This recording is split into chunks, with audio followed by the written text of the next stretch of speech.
Man, what you been up to?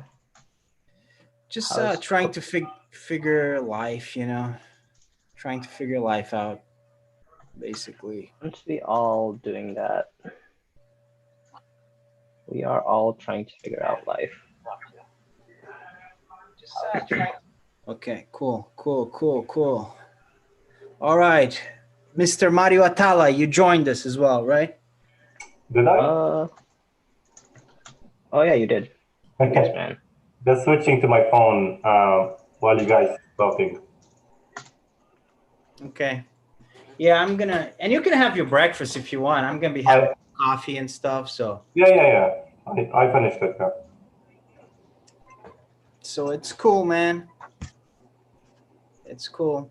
So whenever you wanna, should we talk a little bit before starting this, or what do you guys This think? is your podcast, man. You gotta drive it. You What can the fuck?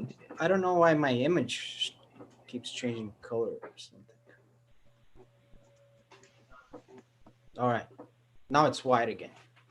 Just kidding. I That's can't. Pick, racist. I can't. I can't touch the computer anymore. Yeah, man, this is your podcast, so you kinda tell us what to do. We're like guests. Yeah. I mean, we're just gonna talk about shit, and hopefully have a good conversation. So the idea is to have like a conversation podcast. Uh, Okay.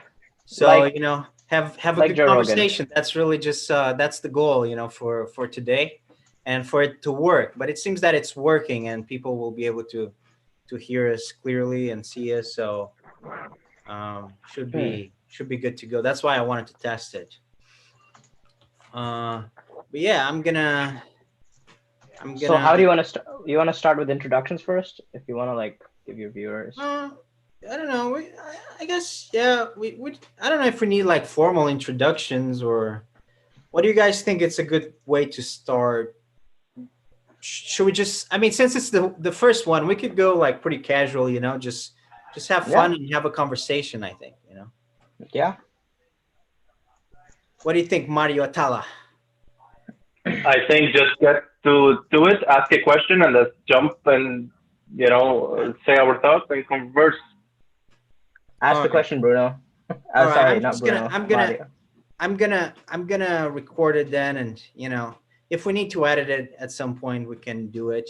If I can figure out how to edit things, which I haven't yet. So, but yeah, so I'm gonna press record. All right, and it's should be recording now. So let's have our first podcast. And so the objective of this podcast is to have a good conversation. We're gonna talk about stuff, and we're gonna have a conversation between three people here: Bruno, Mario, and Leslie. And we're three friends, but we haven't seen each other for quite a while. That's the background. That's so the audience knows what's going on. So so where are you right now, Mario? Are you in Boston? I'm in Boston, yeah, like north of Boston, maybe 40 minutes north. 40 minutes. Yeah. Do you live there, or do you live in Boston? No, I live there in a town called Methuen, close to the border of New Hampshire. Living in Boston just doesn't make sense for me. Living in a city, expensive traffic, can't park, all of that for what? Okay. Um, so yeah, living in the suburbs, always good. But you go to Boston to work. Is that how it works? I go to my home office to work, which is 5 steps away from my bedroom. Uh, so That's yeah, pretty cool. Yeah, that's I pretty don't cool. go. I don't go to an office.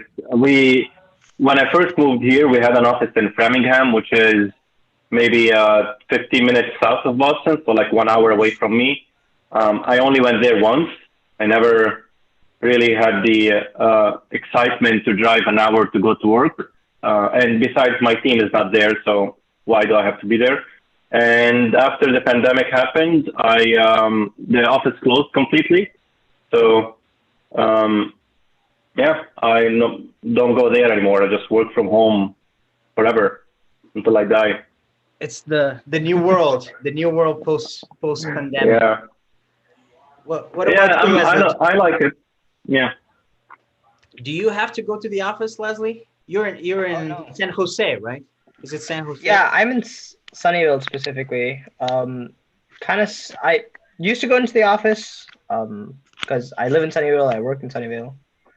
Yeah. Um, it's like what is it? Like 15 minutes by motorcycle from where I'm at, so it's super close by. After pandemic, same like Mario, work from home. We're all virtual. I'm in a software team, so we don't need to physically meet to get our stuff together. So everything's Yeah. virtual, man. Everything's virtual. Even podcasts are virtual. It's true. I mean, It's true. it's cool because we can do a podcast, and we're all three of us are in different places. I'm in Minneapolis right now, and Yeah. we're in different parts of the United States, and we can still get together on a Saturday morning and just chill and talk and do a podcast, which is pretty cool. Have you guys ever Yeah. done a podcast before? First one. I've been in something, not a podcast, not even close, but I've been into like a live Q&A with somebody who does podcast, Okay. virtual on Zoom. Yeah. All right. So it was like what kind of live Q&A was it? Do you know Sam Harris? Yeah. I don't know him Yeah, a he lot, did. but he's a big like YouTube guy, right? No, No? no, he's not. He has his own podcast that he streams on few different uh, podcast streaming services, and he has his own app as well, meditation app. Okay. Um, yeah, I don't know if he's big on YouTube. He shares his podcast episodes on YouTube, but Yeah, that's what I I wouldn't meant. say he's big. Okay, yeah, he's not a big YouTuber. He just shares his podcast there. But yeah, anyway, that's the guy. He did two live Q&A sessions with about 6,000 people, and I joined those. And the second one, my question, you get to ask a question before you register, and if your question gets picked, you have a chance to ask it. So the second time around, I was lucky enough to get my question picked, selected. So I was one of the panelists. Uh-huh. Um, but I wasn't lucky enough to get selected on time because there was only 1 hour and like 10 people were asked to ask their question, and we were like 20 or 22 different panelists. So I wasn't didn't have a chance to ask. But yeah, this is not I wasn't in a podcast, but that's what I said. That was something related to being in a podcast. Yeah, I think doing podcasts is interesting because we get to first of all, now with COVID, it's really hard to get together with people in person. So, but also with you guys living away now, because Leslie and Mario used to live in Minneapolis, so it's a great way to get together with you guys, or for to get together with people that are not in the same city, and just have really good conversations. And I think like this podcast format is really interesting, just to share your ideas with people and get to know what people think about. It's sort of we like philosophy and stuff, so it's kind of a different experience than just the unilateral stuff, just like read a book or watch a documentary or something. This is like more interactive, so I think it's interesting because of that. That's why I wanted to make something like that. So that's the whole idea behind this. Yeah. So let's jump into the first topic. So what do you think about life during the pandemic? This life of just everything's virtual, living at home. How are you guys coping with that, and how do you think that is changing the world? Um, Life during the pandemic. I mean, it affected people differently. Obviously, I can speak for myself. I don't feel a great impact or I don't see a big effect of the pandemic on me, on my lifestyle. Definitely affected few things that I used to do that I no longer do. But other than that, it's just all mostly the same for me. That has not been the case for many, many others, unfortunately. But yeah, I mean, from one side, moving everything to like when it comes to work, moving everything to digital to virtual. That's all good. I don't see anything bad with that for most industries. I mean, some of them you can't be virtual. That's understandable. But from the other fighters, for example, like traveling, I used to love to travel. I still do, but maybe not as much or not as uh, broad of locations that I can pick from now. For I, have to think 20 times before going somewhere internationally, for example. Yeah, But I have been traveling domestically. you went Yeah. to San Diego the other day, right? Because last time I talked to you, I think you were in San Diego, right? Yeah, I went twice to San Diego in the last few months, and I went once to Vegas, um, and I went once for a month and a half to Philadelphia. But yeah, Oh, so you're still traveling quite a bit during this pandemic thing. yeah, you can say that. That's brave, man. Well, I, it's just this comment that you just made has a huge conversation around it Well, let's talk about about it. how to Let's think. talk about it. Yeah, about how to think about this pandemic and what to believe and what not to believe and whether you should fear it or you should not fear it or you should just be careful. Like there's so many questions that goes in your mind of how you want to deal with that. Just briefly, for me, um, I don't treat it as badly or as dangerously as it sounds, as they make it sound. Sorry. Um, it's something to be careful. Something that will make you want to be careful when you're around people, but not to the point where my whole life is upside down, can't do anything anymore, have to be hiding in my basement like a sleepy person we know. I just live my life. I just do whatever I need to do and just be cognizant of where I am and whether I'm going to be close to people or not. And that's it. Just do your thing. But you're still, you're still comfortable traveling, going places. You just like take precautions. Is that it? Just use the mask. Yeah, exactly. So you hear a lot of different theories about, oh, it spreads in the air. Oh, even if you're putting a mask, it might spread. Oh, this or that. You hear a lot of different things. But for me, I feel like as long as I have a mask on and I don't have any symptoms, that I'm not coughing, I'm not sneezing or whatever, then I'm not gonna. If I have it, I'm not gonna give it to anyone. It's highly likely that I won't if I have it. And same thing for others. Like if I'm sitting beside someone who has a mask, I have nothing to worry. And in an airplane, everybody's required to put a mask on to begin with. So if you just think about it this way, you see like, yeah, the airplane is not that dangerous place, that full of infections that's going to spread across the whole airplane. No, I don't see it that way. Because they screen people a lot before they go on trips. Is that why it's not dangerous? No, because masks are mandatory because the air has been, purified, circulated, cleaned. They sanitize every airplane whenever, as part of the cleaning and before they board the travelers. So they are doing a lot to protect people from getting infected. And besides, if you have a mask on and you sanitize, before you enter and, before you eat or whatever, I think it should be fine. Yeah, I'm willing to take a risk. Basically, I'm willing to take a risk if there is like 5% chance I'm going to get it because of my lifestyle. I'm willing to take that risk as opposed to just staying home and locking myself in.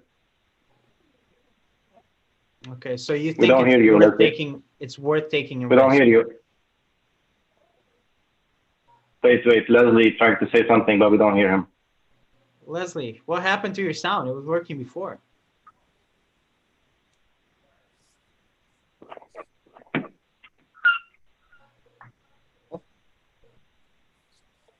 Audio?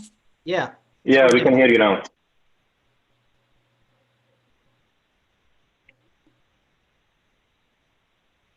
Can you hear us? Leslie having some technical difficulties. Yeah, that's All right. fine. We'll give it a second to reconnect. Yeah, it's cool. So you think that the healthiest way to go about it is to be careful about it, but to still live your normal life. Would you do that if you had to go places? Because you work at home most of the time, right? So you have that. Oh, did Leslie leave? Yeah, he's probably gonna reconnect. Okay. So yeah, here he is. So would you still do it if you had to go places to work, Mario? Would I still do what? Like, would you still? Yeah, Leslie, I think we can hear you now. Can you hear me? Yeah, Oh, yeah, we can hear you. Yeah. Is it I think I recording? understand. Okay, never Leslie. mind. Yeah, we Yeah, hear you. you're good. You're good. Okay. Okay. My Bluetooth kind of got fucked. What were we speaking about? Oh yeah, like travel and shit. Yeah, I Yeah. mean, Have you been doing like your normal stuff, Leslie, or how have you been dealing with this situation? I'm kind of like Mario. I'm not much has really changed in a lot of my lifestyle. Like I'm kind of on Mario's boat as well. Like everything in life has inherent risk, Mm-hmm. and you can either choose to like sit in a basement and like if you quantify the risk and psych yourself out, which is what's happened with this pandemic. Like everybody's put numbers, statistics, and you fucking don't know what like the average flu does. It is a risky thing. It's not like countries have stopped travel for a reason. So you gotta like take a balance. You can't just like, go lick every street pole. Like don't be stupid. But I Yeah. mean, you can take measures. Like you know the physical quantifications of what it happens. Like wear a mask. If you're having sick, like stay home. Like it's just common sense. So it's like I feel part of it is blown out of proportion where people just don't socialize. Like I know people who are just like at home the entire time and they're like begging for socializing, and it's like, dude, you just got to be cautious. Like don't do stupid things, wear a mask and you're fine. So Yeah, I know people like I know people that have just been staying home and barricading themselves against the world in order to be completely safe against the virus. And I know people that they don't even seem to really register. It doesn't really seem to register with them that there is a virus at all. So I've met and people like in both sides of the continuum, basically. and I think both sides are too much. I think there's an in between. Yeah, I agree. Like I agree. like you can, like, I'm not saying you should walk around without a mask and like cough at everyone you see, but just like be cautious, man. Like use your common sense. Like you're sick, stay home. You're not, do your thing. It's fine. Social Yeah, distance, 6 feet. There's ways to do things. yeah, I agree. This situation actually kind of, I think you touched on an interesting point, man. Common sense, which seems to be lacking a lot Common in sense is not so common anymore. common sense is not so common anymore. That's beautiful. It's true. It's very true. It's funny, but it's also true. But like and the whole, like in the United States in particular, but this has spread. This disease seems to have spread. I'm not talking about the COVID, which is also a disease that's obviously spreading, but I'm talking about this like obsession with, either you have these supposedly left wing leanings, or you have these supposedly right wing leanings, and you everything goes into like these two groups, and there's no, like you There's said, nothing in there's no between. common sense. Well, it's a function of a lot of things. Like it's a like multifaceted like problem. Let's Like talk about that problem a little bit. We can talk a lot about a lot of stuff, but I mean, this so COVID thing, for example, to me, it's really even hard to understand why you would take like a strong stance on not wearing a mask or basically, so why you would take a strong stance on either, I'm not going to wear a mask, this virus doesn't exist, that is ridiculous, because it really should be like a healthcare issue rather than like an ideological issue. And also, obviously the other extreme, let's just like lock everything down, let's not leave the house. That's also, pretty silly. So, but I like that's just a reflection on how little common sense there is in society and how radicalized people's thinking are, but in a very stupid way. yeah, I mean, there's a good. I have to blame social media and the internet for a lot of these things. Like there's so many things like spread of misinformation, the polarization of like take any topic and it's only options A or option B. There's no like compromise. There's no discussion. And Yeah. like how are you going to move forward? Like if you're going to say you're, left or right, like how are you guys going to coexist if you're polar opposites of a question? Like it it it it people should talk to each other about what is a compromise, because there are valid points for both sides of any given argument, except if one is like not a fact. But if you can agree on facts and you're trying to decide on opinion, like you have to be able to discuss. And like in this day and age, like social media, if you type like one sentence, like million people in for a million things, and you're either categorized extreme left or extreme right based on that one sentence, which is like nuts. Have you watched that documentary that I told you about, The Social Dilemma? I have not watched it yet. So it's funny because you're talking about what they were talking about in the documentary. That's why I'm asking that, because it seems Oh, I haven't seen it. like it sounds like you watched it yesterday. I have not seen it at all. Yeah, but that's exactly what you were just talking about. That's exactly what they talk about in the. I mean, among other things, granted, Right. but that's a big part of like what they talk about and what you get from that documentary. So maybe you don't even need to see it because you already know. But How about you, Mario? You're awfully quiet. he's thinking. Yeah, I mean, he has his thinking face on. I can see that marvelous thoughts are being generated. trying trying to find trying to find this thread that I want to catch and jump in on. A what? Yeah, the thread of the conversation that I want to Okay. touch Oh, on and, Ed. But jump. just before you do that, this just to kind of like complement what you said, Leslie.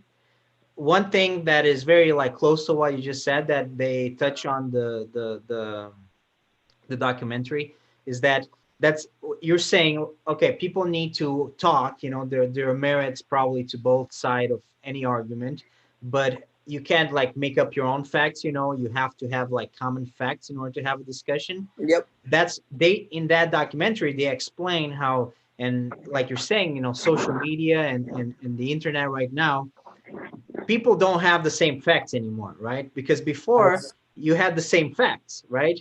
Which is the the truth, Holocaust. it's reality.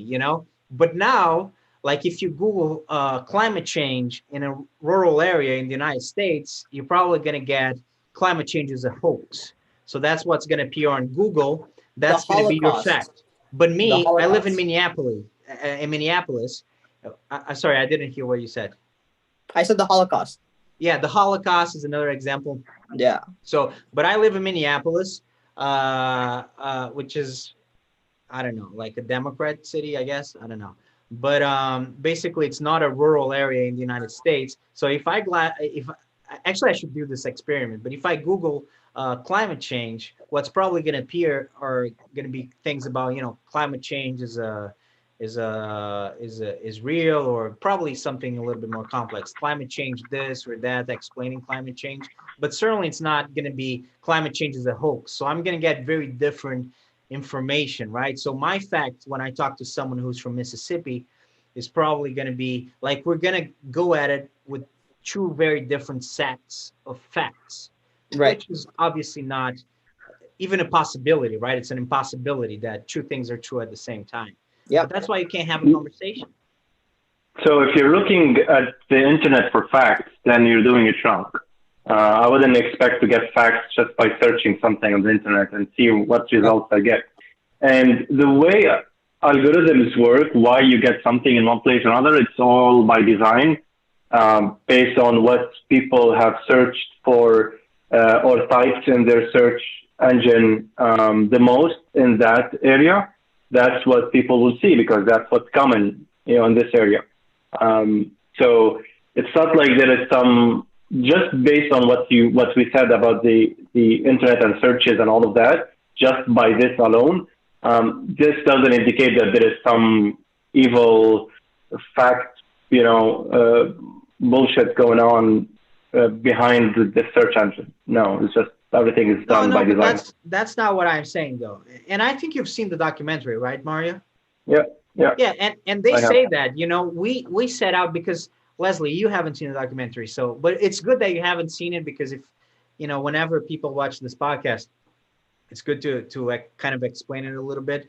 But so Mario, the documentary is about it's basically people from the internet industry, the Silicon Valley industry, people that used to work in Silicon Valley. They're talking about these things, and they say, that exactly. There's not like it's not like we set That's out to do different. this. We didn't set Yeah, out but to. that's different than than searching for climate change is and getting different results based on what they want to push to me. I think the point they were referring Well, to is that more exists as around. well, though. They exist. They talk about Well, two different things. One well, thing hang is. on, hang on.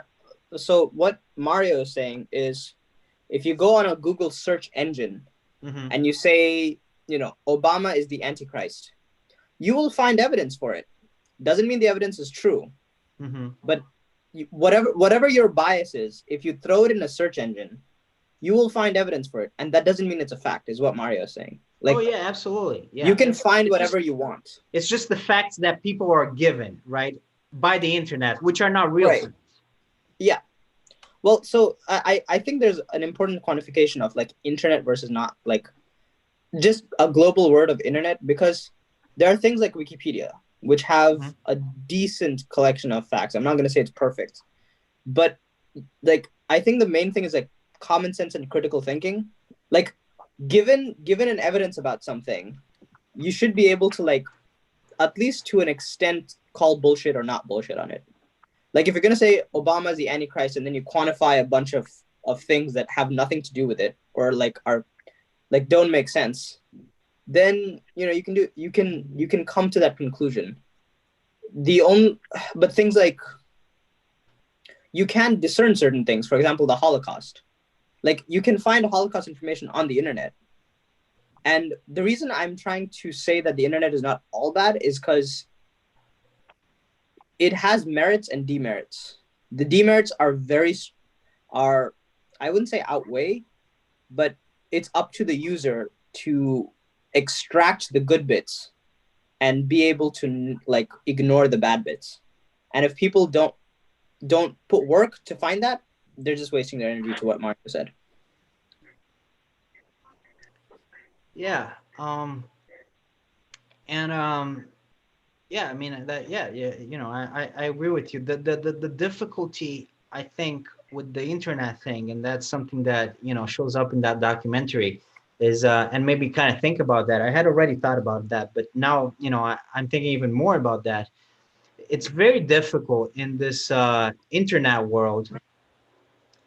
It's very difficult to it's starting to become very difficult to discern what's a fact from what's not a fact, because before we would get our information from certain outlets, but now and Mario said you should be getting your facts from the internet, which fair enough, but that's how people are getting their facts.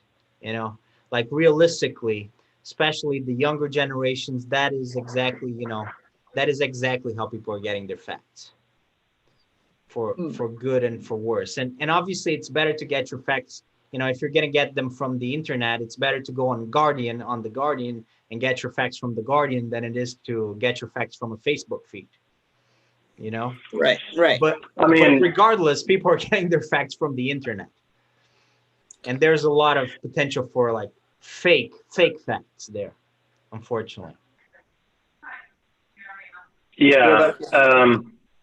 Yeah, the other thing I want to connect to this is the media's role in, maybe it's not facts that they are mm, kind of spreading. Maybe it's not whether it's a fact or not fact. I mean, they try hard to say something that's factual because they are media and they have to be perhaps checked on some things. But the way media kind of looks at things makes you believe one thing or the other. The way they focus on certain incidents or angles or analyze certain behaviors, sometimes take something out of context, sometimes look at something from an angle that makes somebody look bad. All of that is having the same effect on what social media is doing, on how people are getting facts right or wrong from different places. And that's splitting or categorizing people into at least two major groups, just based on what you watch and what you listen to.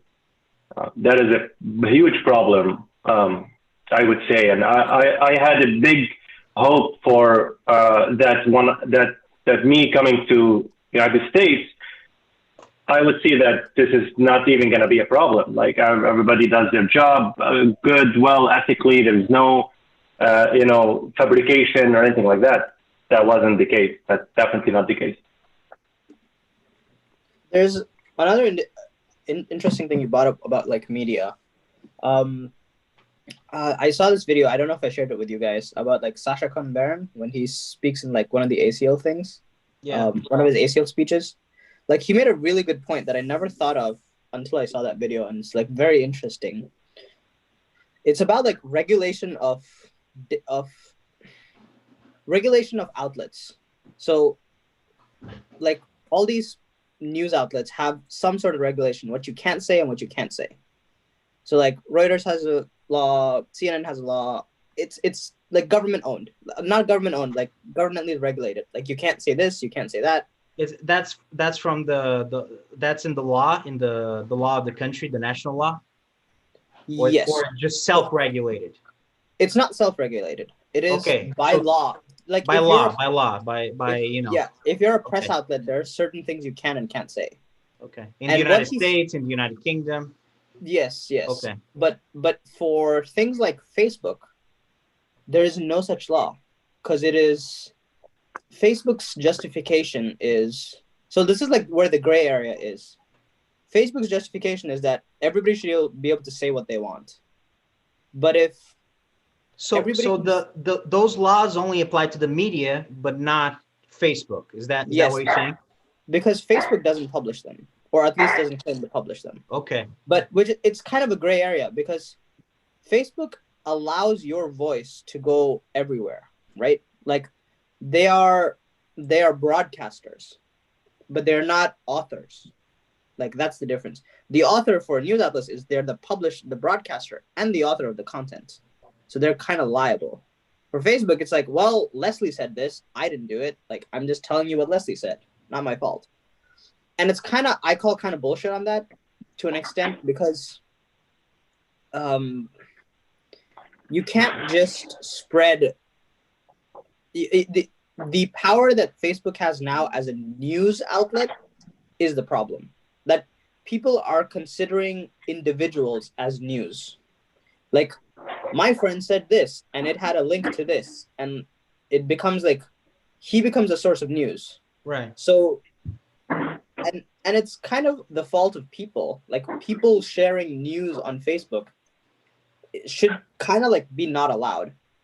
Like, you shouldn't have that. That shouldn't be a source, because you should have a clear distinction of like news versus opinion. And it's even an interesting gray area, because There are events where Facebook has done good, where news outlets weren't willing to publish a story that's like trying to help. I think there was like a Mexican cartel that was like about to kill a bunch of people or something, and the news outlet was like, it's not going to generate views, so we're not going to publish it. But like Facebook got traction, and the government did something based on that. So it's such a gray area, and there's so many things you can talk about. But yeah, Facebook is like, social media has a lot of complications. I would agree on the part around the news in social media that there should be some regulations around that. If you want to be able to share news or post something news, you have to have a license that you're a legit news station or whatever, so you can be able to speak about your process of how you got that news. Not Right. anyone can share news. Yes, that I do agree on. I don't agree on people sharing stuff, my opinion, under the freedom of speech. And just because Facebook is a broadcaster, they have to have some regulation around that. No, I would say, if you want to regulate freedom of speech on social media, then you'll have to also regulate it on life, like just in a smaller scale, probably. Like let's say you have you send the mail to everyone to come to this area, and you're gonna talk about something in the microphone, whatever, loudspeaker. So, and you just tell them something. So this is like 1,000 people versus 100,000 people, but still the same problem, just more different scale. So I'm against. I would be very careful around when to block somebody's opinion. Somebody's not trying to share news and facts. Somebody's just trying to share their opinion. I hate this. I like this. This is good. This is bad. I think this should be open. I think social media, Facebook should not. They do it now, but they shouldn't regulate, and they shouldn't decide which one is okay. This is not good, and this is right, and this is not right. Once that happens, then there's a lot of bias, and there would be a lot of discrimination around what content they see fit and what content they don't see fit based on their ideology. It gives them a lot of power, no, for sure. And I'm not advocating for a regulation of freedom of speech for the sake of regulation. There's a reason behind why I'm even considering this, because normally I wouldn't. Because it's trying to solve the problem of people becoming news themselves. Like the problem we're trying to solve. Like you said, you want news to come from a news outlet, right? So how do you quantify that? So say, for example, you have like account verifiability. Like let's just say you have some check mark, means your news, you can share that. Mm-hmm. Now, what if someone writes an opinion piece, like genuine article, right? And then eventually they get followers. So they get followers, they become more famous, like they generate a following. And now you're hitting this gray area where a lot of people believe this person's, like you said, opinion. And at that point, and if then that point, the person can change the opinion to be whatever they like. Hey, Holocaust didn't happen. And a bunch of people. But that's still an opinion. Fair point. But like when does something become news and when does something become opinion? Like to be able to say like this person is sharing fake news. I see what you're saying. No, I see what you're saying. Yeah. Potentially that's not needed. It's still opinion. But people could believe it as news. They would not, like, the value of the account, like tech, that this is news. Yeah, but I mean, the way I would see this is move this to the outside of the digital world and social media. Move it to like person to person. I could, with my passion and with my story, I could make enough people follow me with my story in person, and they will share that opinion with others, and I can just convince them that yeah, the Holocaust didn't happen. So that's spreading fake news, let's say. But how can you regulate that? Do we? That's Should we? that's the gray Yeah. area. Like I don't know, because that's kind of what's happening now.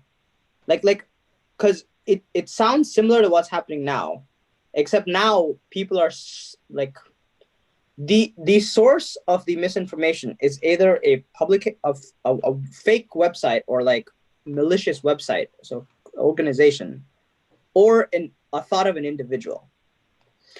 We're trying to your point, we're trying to preserve individuals' opinion, and if they want to follow someone, like, it's their right, that's fine. But the key thing is, if they come to say the Holocaust is not real, like, if they're able to convince people of facts, that's where it's like, well, you're back to where you were. Like, you're able to But convince people that the fact is false. the social media's responsibility is to tell people when this channel is a news, legit news station or network, and when this is not. And if they decide to take their news and facts from a non-network registered, station, whatever, news network, then it's on them. I can believe whatever I want. You can't stop me. But this is where they should make that distinction. Like, if you are a news network, you're registered as that, and you have this check mark, whatever, blue thing on beside your icon, and you say something like this, that the Holocaust didn't happen, yeah, you have to show us. They have to prove what is the process, the journalism process you went through to get to that. I Show us think that's evidence. fair enough. No, I think that's fair enough. Because I'm thinking about things like in the past when we didn't have social media, you had followers. Like, you guys have seen Wild Wild Country, of the person in Oregon who like No, got a following. It was like no. an Indian guru that got like a crazy amount of people. He even got like people into like the government of like the state government. But anyways, my point here Satya is Sai Baba? no. Well, that's gonna flag a lot of people right now in this video. I'm not into that, so I don't much care. But if people watch this, you're like, Mario. But I see your point. Like, people will do that regardless. Like, I think I see your point. That's a futile thing to solve. Like, it's like the one thing you can do is like put a clear distinction within news and not news, and people, if they choose to get their news from something that's not news, like, well, we tried, but you can't really like solve every single person's thought. And that's a good intermediate. Like, make sure that this is news and this is not news, and put some rules on what's news. So, Yeah. yeah, no, I think And you make. and another step to that, whenever something is considered news, whether social media or whether news stations, Uh-huh. they have to separate opinions from news, from facts. Yes, I Some like that. stations do that, some stations don't. Some stations say, okay, this is what happened today. We're reporting on this. Something happened, but the way he did it was he was bad. He didn't do it right. Or what? Like, no, have two different segments, two different shows altogether. One for news only. Don't tell me your opinion. I don't care about it. And one for analyze opinion, whatever you want. That's That is the problem. like some news outlets do that, and I like that. Like, they present the facts and Like then Fox like, News, this is yeah. our opinion. I think more news outlets should do that. I feel that should be a standard. Like, if you're a news outlet, Yeah. this is how you should present your article. That would be great. I fully endorse that. That would be awesome. I don't know how to get that in though.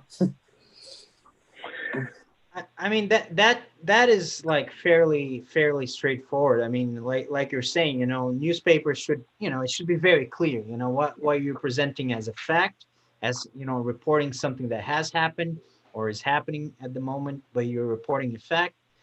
And like Mario said, you should be impartial about it. I mean, this is like, we're talking like really basic journalism stuff that is just not being done in a lot of places, which is crazy. Yeah. This is like very basic journalism, right? You're just like reporting something that, you have to be impartial about it.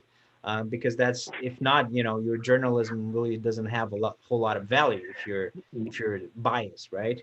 And Yeah, then another the thing is like an opinion. An opinion or an editorial is like when you take something that has happened, and you kind of like give your view on it. But that's a separate thing, and it should be presented separately. But I think that should, and there should be law. I don't know if there are not no laws that regulate that. Like for example, in the United States, because something like Fox News, not only Fox News, Fox News is just a very clear example of like, are they talking about something that has happened? Like, are they talking about facts? Are they talking about do you reporting? Are they giving do you their mean opinion? CNN? Huh? Do you mean CNN? Maybe you said Fox News by mistake. Do you mean CNN? Wow.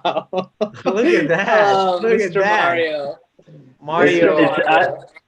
that's not how Mario. I see it. I see that Fox News is actually a specific person. This person is for reporting on news, and this other person is for have a show to analyze and say opinions. That's how I see it, at least for the limited time I see what Fox News. But anyway, yeah, continue. I mean, my exposure to Fox News has been, I listen to them, and it's not news. What you're listening to is not news. It's just like either they're reporting something and it seems completely biased, or they're just giving their opinions. Talking out of their ass. That's my exposure to it. But it's true So that that is a common problem of a lot of news media that comes like from a TV aspect.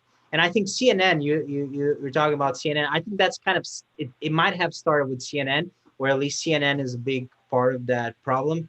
And you know why? Because as far as I'm aware, I'm pretty sure this is the case. CNN was the first cable news, or the first major news on cable, and they were 24 hours. So something that should be like 1 hour a day, right? You present, oh, okay, these things happen today. That's like a 1 hour. Okay, you can fill 1 hour with some information, right? But if you have a channel that you have to talk about something 24 hours, how do you present news 24 hours a day, right? You just can't. Eventually, you're going to start giving your opinion. You're just going to have conversations about things, and it's just a natural thing, because you cannot of course, just provide information for 24 hours, right? So the information becomes something else. It becomes an editorial. It becomes, a conversation. And at some nobody point, is against. throughout several decades, that starts to blur, that division starts to become very blurry. And now you have NBC, you have CBS, you have ABC, you have Fox, and they're all CNN basically. They all have their news channels, and they're all talking about this stuff 24 hours a day. And also, not only are they talking about news, they're talking about very like a small percent for some reason, I think because they want to make money and they think that people want to hear about these specific issues. They're not even talking about everything. They're talking about like a very specific amount of topics. Okay, Trump is like 50%. So let's do these news and about Trump 24 hours a day, and that's going to be our 50% of our time. And of course, you can't report on Trump 50% of the time, right? Like that's what 12 hours a day. So you start No, start no. I talking mean, about you're Trump. you're going on and on about this, but nobody's against a news station making opinion shows and talking about stuff like that. We're just saying separate them. Like in the same news network, have one show for news and other 24, 23 shows, whatever, for just opinions and stuff. Yeah, that's totally fine. No, it's Well, not I totally fine actually, because what I'm saying is that it's blurry. It has become very blurry. The division, that's what's not fine. If it's clear, yeah, that's fine. But what's not fine is how blurry it has gotten. I think there's a third component to this. Like I think regardless of which side, like whether you like Fox, not Fox, like CNN, don't like CNN, we can both agree that like it's blurry and it's not great. But Oh I yeah, think, absolutely. but the reason why it's that is something that Bruno just said. News outlets have become they've become a business. Like you want traffic and you want money. Like Mhm. that's the end goal. Whether you're presenting facts for the betterment of society as a whole doesn't matter. So Zero. to your point, Mario, yeah, you can have both. Like fair enough. But I don't know if you can do it 24 hours. Like I like the older format where you had, a segment of your day of a regular channel that's dedicated to the news. And then like like you said, if like think of this as a problem. You have 24 hours of your day. You have to run this machine of a news channel, like a TV crew that's going to pump out content every 24 hours, and it has to be news. So you can regulate and say, okay, 1 hour a day, there should be a facts hour, if you call it, and that's going to be 1 hour of facts. Well, good. Everything else, write whatever the fuck you want. It's fine. That will lead to the rest 23 hours being nothing but you trying to algorithmize and like engineer it such that you get maximum money, because that's your problem statement. First, sorry, go ahead.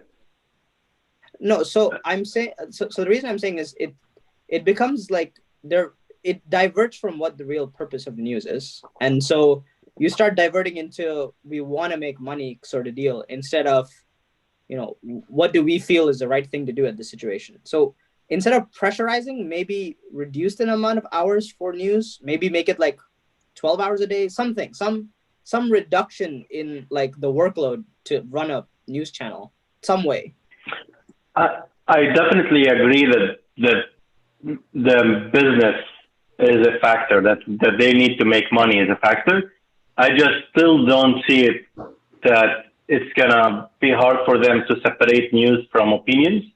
And besides, it's not gonna.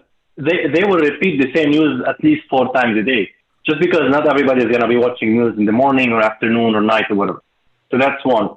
And then second, I believe there is enough news that you can talk about, and maybe show like a clip of somebody kind of making a speech about something that's already some time taken, to fill at least maybe 2 hours worth of news, maybe in a day, maybe like unique news in a day, and then replicate that 3 or 4 times. You already have 6-7 hours of just news, and the rest make it opinion. I mean, in a country that's not that not that great in terms of policies and everything, my country, we do that. We have a news hour, half an hour, 3 times a day or whatever. Nobody says anything about their opinion. Everybody says, this is what happened. He met with this, she met with that. That's what they did. And then there are shows throughout the day where politicians discuss about stuff. What's your opinion? What's your take? What's your analysis? That's how I think it should be, even if it's making business or not, try to separate it. And I agree with you that there's enough news to go on through the day. Like I largely agree with you. Like there's nothing that is against, but I think the key the key thing that has to change for the situation you're saying to be functioning without bias is the business aspect. Like also, if you can somehow change that. Yeah. If you can change that, 100%. then everything changes. Like everything changes. Like because there's plenty of news around the world to run 24 hours. Like to your point, like every country's got problems, and every country you can run 24 hours of nothing but facts. Yeah, but you also have to be a little bit global, and you have to talk about different things. And because of the business aspect of it, they want to make so money. They're so obsessed with this sensationalism stuff. Okay, people really want to hear about this Trump guy because he says all kinds of crazy things. This started way before he was president, right? I mean, he was always popular with TV, right? He was a reality TV host.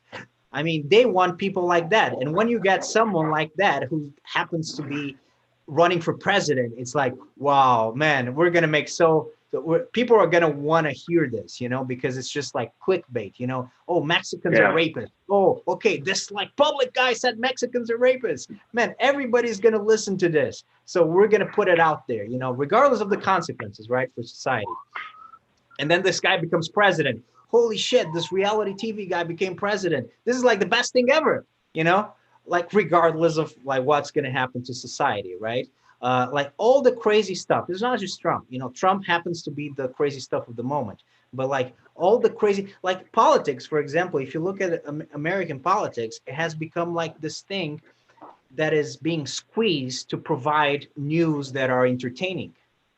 It's It's not entertainment. a normal political process anymore. You know, they're turning it into a reality TV thing, right? And it's not just the fact that Trump used to be in reality TV. No, the whole thing, you know, has been turned into reality TV or like a sporting event, right? It's been turned into news, not news even, like as a media thing. It's been turned into like a media product. And whenever, you know, this necessity to make money out of these news just gives them like a very powerful incentive, like you're saying, Leslie, to just like grab things and monetize them, monetize this information, when really information that is valuable is not information that is being trying, that has been like filtered in order to be monetized. And that applies also to the social media, you know, that like how and the social media also, if we're talking about truth, news alone is hard enough, but the social media, I mean, the fact that they need, yeah, how do you regulate truth in social media? Because you can't tell people what to say and what not to say. You have ethical considerations, but you also have the practical considerations. How are you going to have moderators for 1 billion people that go on social media, right? Or 2 billion people or 3 billion people that go on social media as technology evolves and it becomes more available. So there's no practical way of moderating anyways. So how do you separate what's true from what's not true? Right now you go on Facebook, what people say, and sometimes they pass it as facts. It's not true. You know, it's whatever they hear or whatever they make up, you know, but how do you even control that? I mean, truth is, it has become something that is completely blurry and volatile. And the problem is I don't even know how we go about regulating this, you know, in social media. Maybe it's not possible by virtue of how it's organized. And maybe we just have to find some way to like live in the 21st century, but this is going to be like a problem that will continue in time because it's so difficult to regulate. And this is something that they talk about in the documentary as well. But I mean, it's a real problem. It's a real problem. Like, what is truth in the 21st century, right? Whatever you want to believe in. And I don't even know how we're going to be able to solve this problem. Did you just thumbs up, Mario? What's that? A virtual thumbs up? Experimenting with Zoom features. Okay, that's cool. So, I mean, it's interesting that it's so interesting because technology, and you guys are technology guys. I mean, we now have all these tools that are amazing to change the world, but we also have to deal with a lot of these problems, these tools, the problems that these tools bring. So there's a lot of good and a lot of bad. And like the new generations, I'm you know, it's really concerning. Like how are we standing up? Well, I have a sit stand desk, so I sit and stand, and my legs are kind of getting cramped, so I'm standing. That's good. This is like this is what passes for physical exercise now that we all live at home and we don't go anywhere, you know? Yeah. You have to stand up, sit down. Speaking of, oh, you want to continue? No, I was just gonna say that imagine like new generations, they're gonna be different and they're gonna be messed up, you know, because they don't have these pre-social media notions that we have, you know, of truth, of real social contact. Everything is gonna come in a different way, you know. It is a function of parenting. Like I know parents who, like, I think Joe Rogan, for example, he doesn't even let his kids go on social media. Like, don't give them a phone, don't give them anything. It's like they might be the uncool kid, but it's like it's okay. Like, no, like get older and then like I'll expose you to social media. Till then, like books, teachers, like that's your source of truth. The occasional news that I will tell you, and that's it. Like other than that, you're not exposed to social media, which you can do. Because you, Leslie, and me, and Habibi. I mean, we like we grow up learning about the Holocaust, right? People Yeah. tell us, okay, this is what happened. Maybe not Habibi. He's like He's saying shaking no, his but head. I did. I mean, you have to tell us about that, Mario. But I mean, look, people will tell you what happened during the Holocaust, right? I mean, this happened. You know, there are even people that are alive today that have been in the camps. You know, like, you know, there's plenty of evidence, right? I mean, people They say know, they happen. huh? That's what they say, Yeah, that's what they is say. that they happen. Anyways, you read the history books, you get history from reputable sources, right? More or less reputable sources, but there was centralized truth to some extent. And then, I mean, that could become a problem for a totalitarian state, right? In a communist state, you know, the Soviet Union is saying, "Oh no, Chernobyl, what are you talking about? This was like the Americans infiltrated the thing, you know, and you know they Yeah. sabotaged it." But you know, that's a whole different thing. But before there used to be like history, you know, there was some sort of central intelligence or central truth to it, right? But now kids are going to grow up with whatever shows up on social media. That's going to be their truth, and that's a very different paradigm, you know, than our paradigm. You know, they're going to be like they're going to be getting news, maybe even from each other. It's the only best approach to solving something like this is the thing we've been talking about since the beginning. It's like a clear definition of facts versus opinions. Like if like and it comes back to also what you say. There's a multiple things. If collectively a collection of people say this is a fact, it's more likely it's a fact. But like, to answer your thing about totalitarianism, if Russia says, "Hey, Chernobyl never happened," and they're going to institutionalize it, that becomes a fact for those people.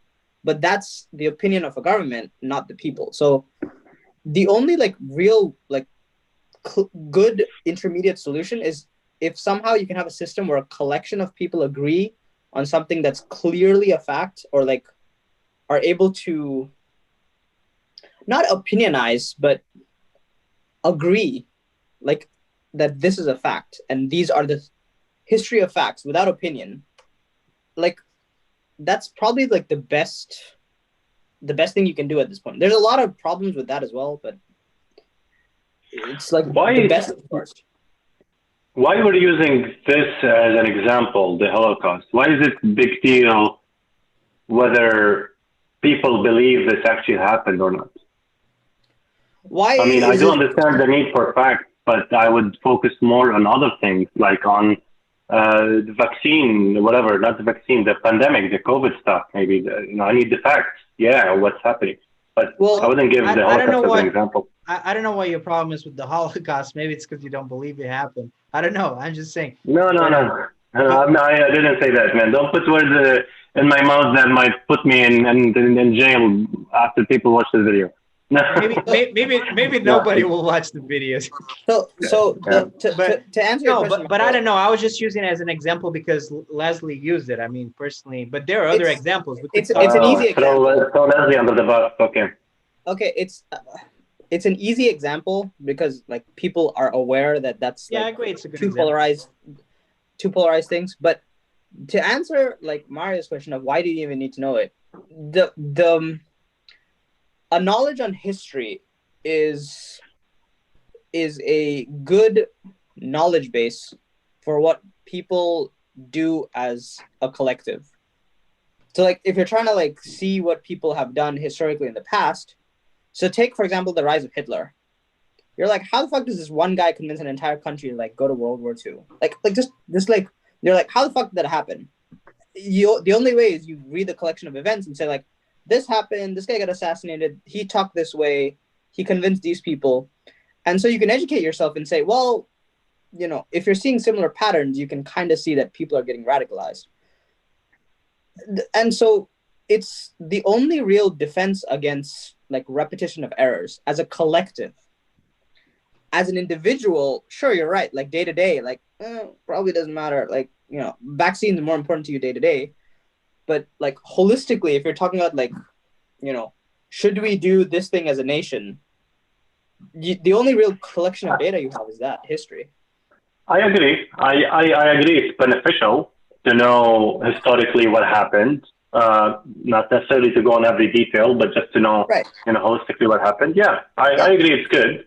I just, I mean, that's okay. It's not a big deal. I was just curious why you're using this as an example, but yeah, that's fine. It's the easiest example I could remember. Like, that's no. Yeah, because it's so controversial or so like extreme that even some people don't believe it happened. So, Yeah. fair enough. I By mean, the way, do you know? Sorry, go ahead. no, go ahead. It doesn't matter. I'm not. I'm talking about this side topic.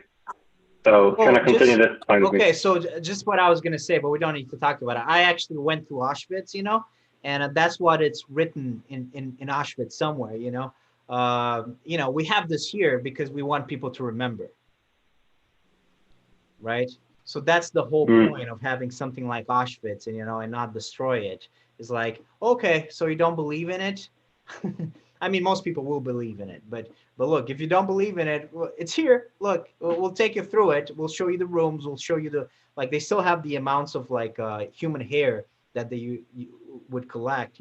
They have a bunch of stuff there.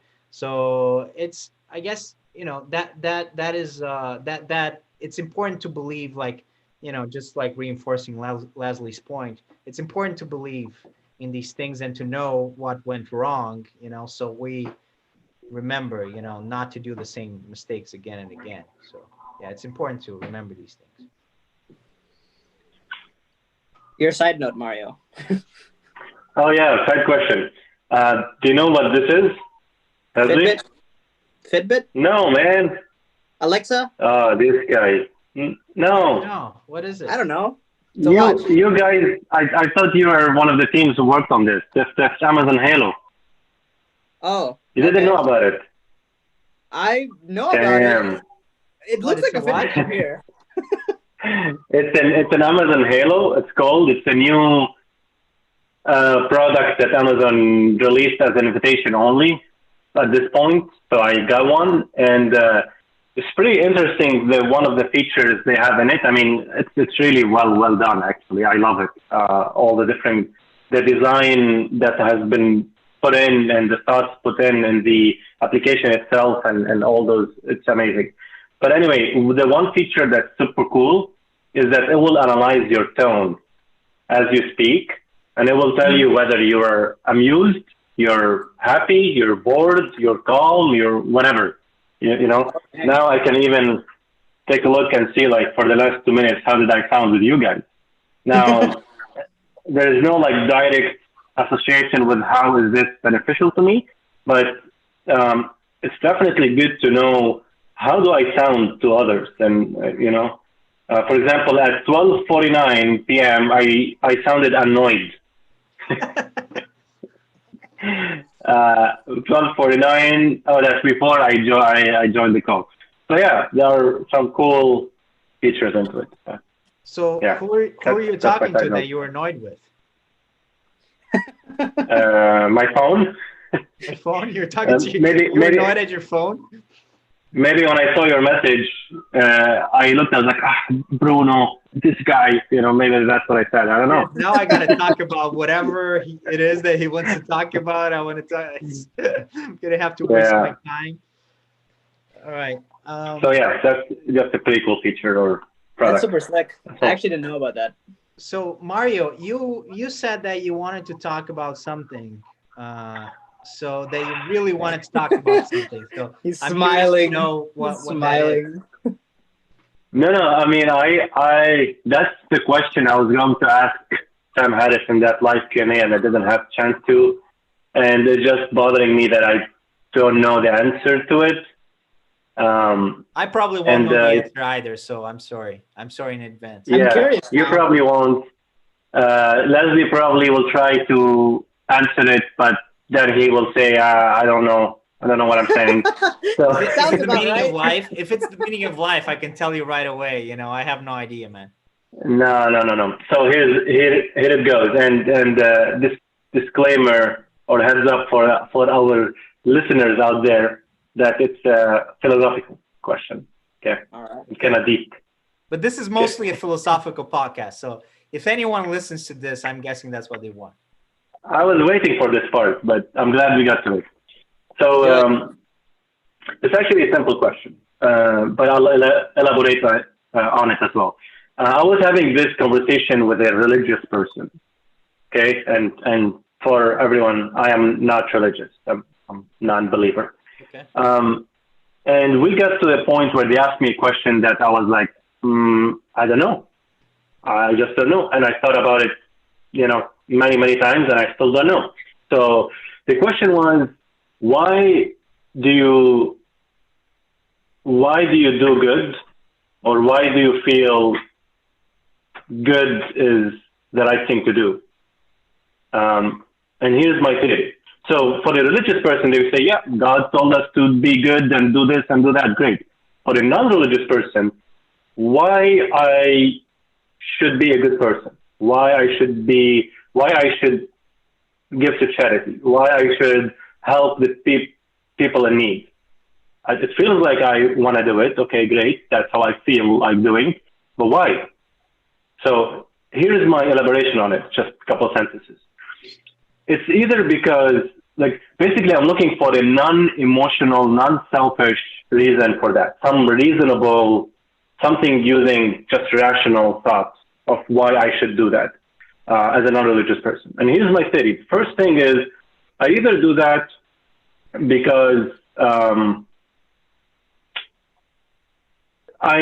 we are genetically wired to just help, and it just feels good, so I just do it for me to feel good. And that's a selfish reason, kind of. Like selfish, not in a bad way, in a good way.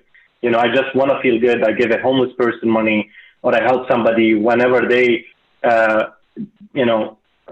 get whatever I'm helping them with. I enjoy that they're happy, or something like that. The other theory is that I somehow, and the first one has nothing to do with reason. It's just, genetics. That's how we're wired. Mario, can you repeat that? I didn't quite get that. So what's your first reason for being good? I'm sorry. Can you? One theory is that we are genetically wired. Wired, so you're already predisposed to enjoy helping people. We have this feeling that we feel like helping and supporting and being good people. That this is a good thing. Okay. And again, this is not rational. It's just that how we're genetically wired. So that's not the kind of answer I'm looking for, unless that's the truth. The second one is, briefly, is that I should be good. It's the right thing to do, because if I'm good, then others will be good as well, and that will reflect somehow back to me. Maybe directly, maybe after 7 steps, whatever. If the world is a better place, then I'm living in a better world as well. So this also comes back to me. This is a selfish, again, not selfish in a bad way, but this is a self-beneficial reason for it. So is that all about it? Is that all what being good is about? Or is there a third reason that is totally rational of why we should be good? I don't think it has anything to do with what you're saying. So you don't think it has anything to do with what? With what? With my theory. It is one. There are multiple answers to this. At least, like you said, let me like yourself. Before you give your answer, Leslie, let me just ask Mario to just clarify one thing, because I think that's going to change the answers. So because I think two different questions are why should people do good? That's one question. And the other question is, why do people do good, right? Because those are slightly different things, right? You know what I'm saying? Yeah, I'm looking more for the first question. That's my question, is why should I do good? Why should people do good? Yeah, why do I do good? Yeah, you can say because it feels good to help, because that's how I was raised, because whatever. That's not the question I'm looking to get answered. Yeah. So the genetic thing is in a sense why do people do good, but not why should people do good. But anyways, I didn't want to Leslie. I mentioned the genetic part to say that there is no should. It's just that we're helpless, genetically wired to do good, and we don't have a choice about whether to decide to do it or not. and not in that meaning that we don't have a choice, but that since we're wired like this, then we just do it, and there is no should or shouldn't. Yeah, that's why I mentioned the first theory. But again, I'm not convinced in any of those two theories. It's just the closest I could come up with. I'm curious to hear Leslie's point. Yeah, I'm So sorry, Leslie. Go ahead. yeah, so I think the key attribute that we need to focus on is empathy. Because if you take very simple principles, so let's do a thought experiment, okay? Let's assume that, you know, right wrong didn't matter, like killing didn't matter, and you went and killed someone. The only resistance you have to it, forget religion, forget all these other things. The only resistance is, what if someone killed you? Like that's going through your mind. What if I died this moment or someone killed me? So the fact that we're able to empathize, okay, this person's down on his luck like a beggar on the street, like you can do it for selfish reasons because that's like you're totally right. You can say, you know, I want to feel good helping someone in this thing. But I think the real root is that you're able to put yourself in that situation and say, how would I feel? And what would I want in that situation? If I'm down on my luck, don't have a house, don't have a job, at that point, what would I want? I would want a job or some $5. So you give it because you're like, I feel your pain. Now let's take it like a level above that. Why do you care about his pain? Right? Like it's his pain, whatever, fuck it, like his pain. That's kind of a deep question to ask. Like that's an interesting question to ask. Why do you care about any other pain? So then you come to a thought experiment of, societally, if everybody ignored pain, then how would we function, right? Like how do you go forward as a society?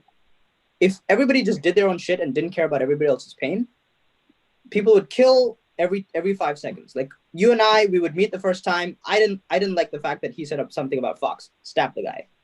So that is, I think, this is my thought process at least. So for me, it's like I don't want to live in a society where killing is so easy and okay, despite the fact I don't care about it. That I don't want it to become so easy that I have to fear for my life and like live like with a knife and like with a gun in my hand every 5 seconds. So that's probably like the most like maybe basic thing that I can think of. You can build on top of that with like selfish reasons, narcissistic reasons, other things. Kind of my answer. I don't know if it makes sense. Yeah. Yes, but whatever you mentioned more or less fits into my second theory of I want to do good because this will somehow reflect back on me, and maybe I don't want to be in that position. Like you put it in a different angle. You put it as like why I don't kill somebody, and that's saying why I don't do it. Same thing, because I don't want to die and I don't want to be in that situation. It doesn't feel good for me to be in that situation. Okay, great. So this is coming back to me. This is selfish. I'm thinking about myself. And that's why I'm doing this. And this doesn't sound like a good. No, hang on though. Like I think you're like, you can take it as a selfish thing, but it's also that your actions define what people around you accept and don't accept. So if you're someone who's okay killing, slowly people around you will accept that it's okay killing. Yes, it is for a selfish reason, but like it's not a narcissistic selfism. It's a exactly. I did say that. I did say it's selfish, but not in a negative way. It's selfish in a positive way, like self-beneficial. Exactly. Yeah. And I agree with you. Yeah, it is self-beneficial. Like you don't want to live in a world like that, which is fair. Like I agree with you in that sense. If it's not selfish, but it's self-beneficial.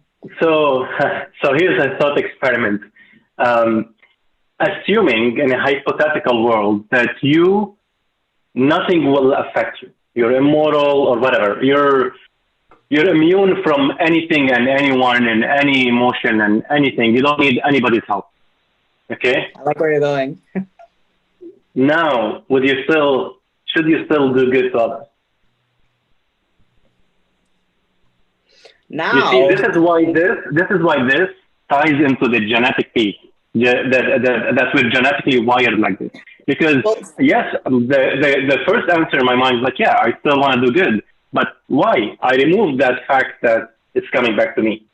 well, so here's the so now this comes to an empowerment of an individual. It's because it's an interesting thought experiment, but there's a lot of depth to it because and there's a lot of like things you can play with in this kind of situation.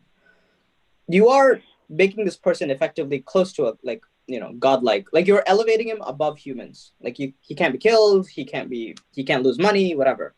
So Can be hurt, can not pain. Yeah, right. So at the end of the day, So we're talking it be- about a godlike person. close, like let's assume, right, thought experiment, assume he's like God walking on earth. Hmm. If you have such a situation, it becomes primarily what drives the person. If he like let's say this person enjoys killing, like he likes the act of killing and seeing someone die, he's gonna fucking do it all the time, right? Like that's what he likes. yeah.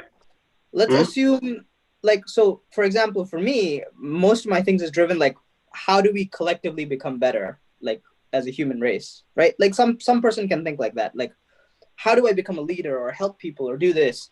Some person might become a soldier, right? Like the it becomes the individual's reaction, and that comes down to what you're saying, genetics. It's your personality that at this point what you care the most is what you're going to do because you have no constraint, you can do whatever the hell you want. You Yeah. might give to the poor despite having all the money in the world. Like it comes down to exactly your personality, and I don't know if personality is genetics, maybe it's nurture, and whether your parents brought you up It that is way. big part of it is genetics, Yeah, so it's genetics, as far as I know. characteristics, that what Yeah. would really reflect. And you know, So in the thought experiment that I did, what you should do is all comes back into what you care about the most. That's what you're saying. Yeah. Okay. Bruno? well, I think I'm gonna uh, turn this into sort of a nerdy conversation because your thought experiment actually there is a way to do your thought experiment, and it's a very easy way, which is like playing a video game. That's what we do when we play a video game that gives you choice. For example, you can play. This is probably not a good example, but it's probably the example that you both know.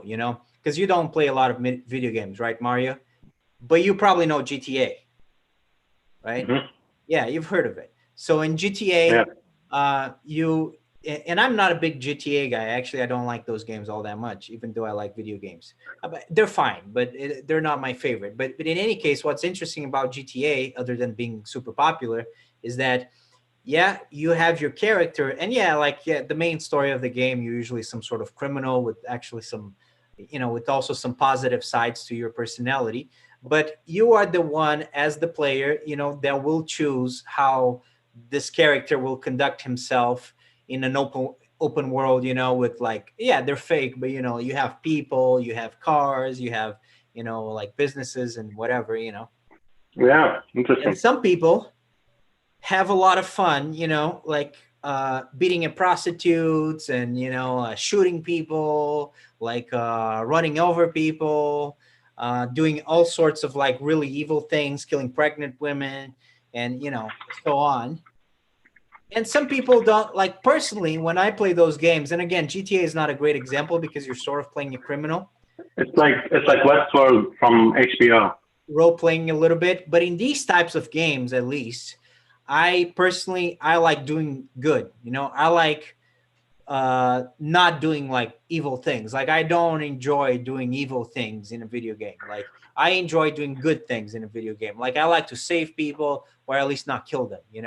And I But think that's not a good example though, because in video game, it's not reality. I know, and There are no conceit. and that's the Yeah. it's problem it's it, with it's video not games. only that, it's not only that, it's also that video game has a clear objective, like kill the most people, get the most Well, money.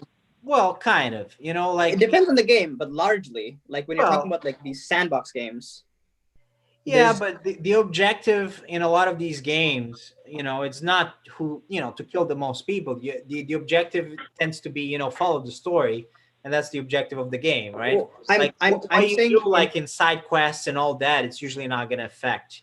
no, I know. I'm saying in a PvP setting, usually there's a very clear objective. Like player versus player, there's usually a very clear objective. But let's say, and there are video games like that, but just let's say for the argument, you have a video game in which you can either be good or bad. Actually, a better example, Mario probably won't know it because it's a lesser known game, but there's a game called Fable. In that game, in Fable, for example, you can really just choose to be a good guy. You're like sort of like a knight kind of guy. You know, like you have a sword and a shield, and it's kind of a medieval world. And you can be a guy that does a lot of good, you know, for people, or you can be a bastard and, you know, there's a lot of, you know, you can do a lot of bad, you know. You shape, is this guy a villain? Or that's the whole idea about the behind the game in the first place. You can either choose to be the villain or the hero of the story, right?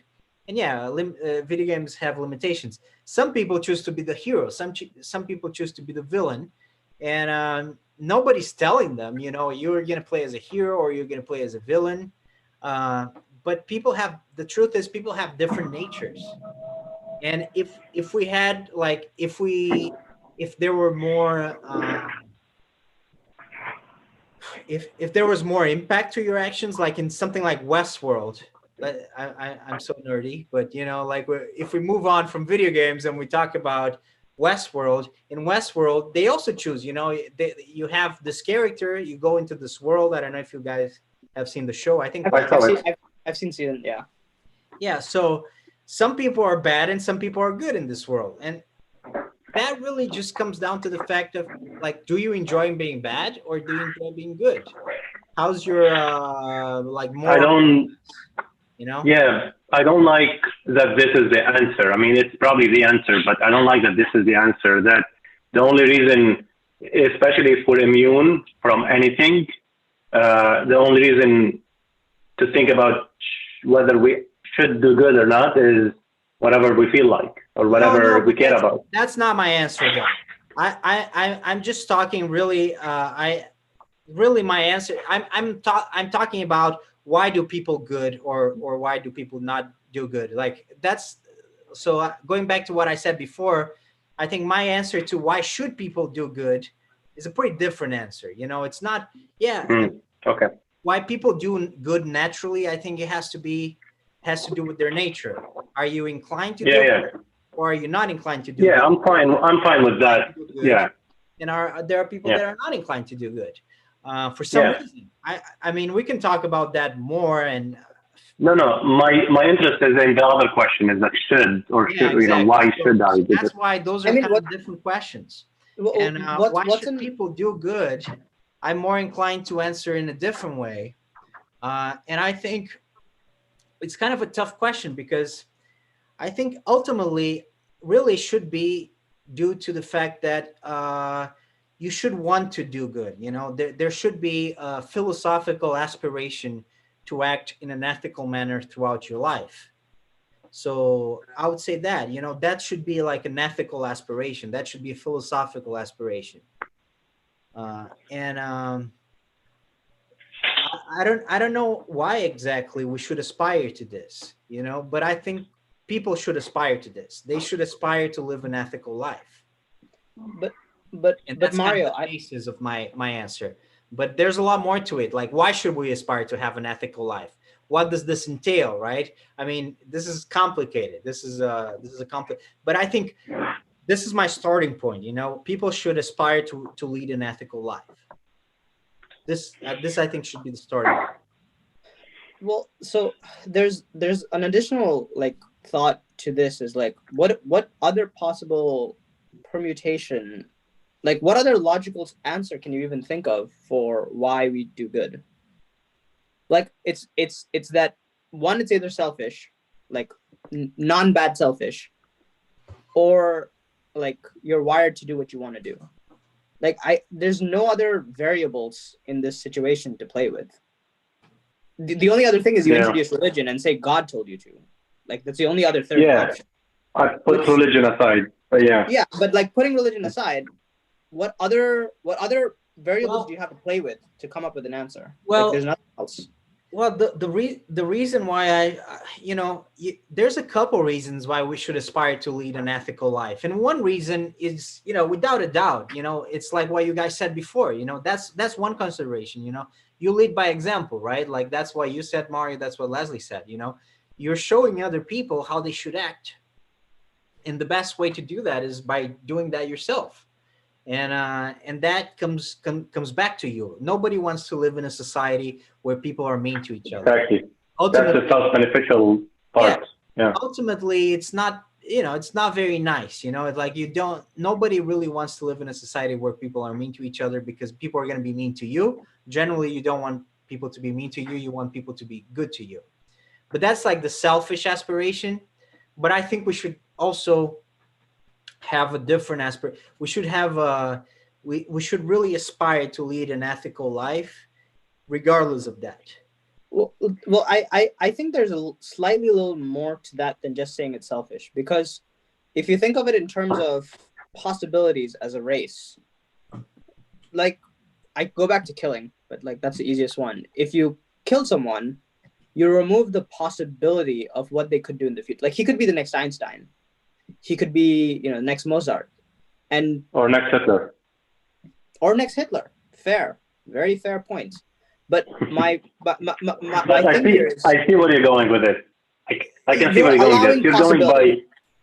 yeah. Or other way to put it is that you are contributing to a healthy society Yeah. that is going to stay healthy and generate better life and better wellness for Yeah. people even after you die, So it might not be entirely right? selfish.